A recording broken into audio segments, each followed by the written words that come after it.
এগুলো হচ্ছে বড় চিংড়ি মাছের ঘিলু,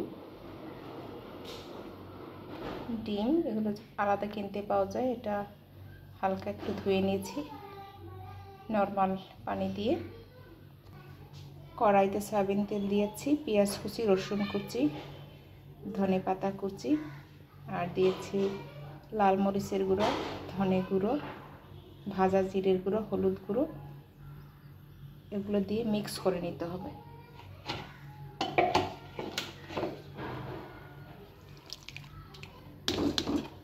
বেশি নাড়াচাড়া করা যায় না, এগুলো একত্রে মিক্স করে নিতে হবে।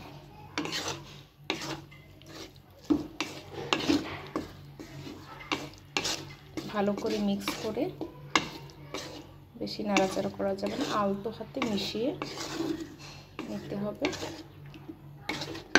চুলাটা ধরিয়ে দিচ্ছি। এরপরে একটু হালকা গরম পানি দিয়ে ওঠানোর আগে একটু ভাজা জিরের গুঁড়ো দিয়ে পরিবেশন করতে হবে। খুব ইজি, নিচে লেগে যায়, এই জন্য একটু হালকা গরম পানি দিয়ে দিতে হবে। এরপর নেড়ে চেড়ে দিতে হবে। এক্সট্রা কোনো পানি ইউজ করতে হবে না, জাস্ট আলতো হাতে একটু নেড়ে দিতে হবে যাতে নিচে লেগে না যায়। এরপরে তেলটা ছেড়ে দিলে ভাজা ভাজা হয়ে গেলে উঠিয়ে ফেলতে হবে। ফাইনালি আমার রান্না হয়ে গেল চিংড়ি মাছের ঘিলু, হেভি টেস্ট।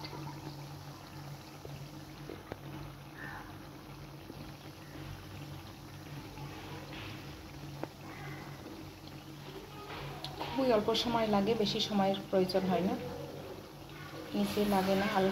অল্প একটু পানি দেওয়ার কারণে এখন আর নিচে লাগার সম্ভাবনা নেই।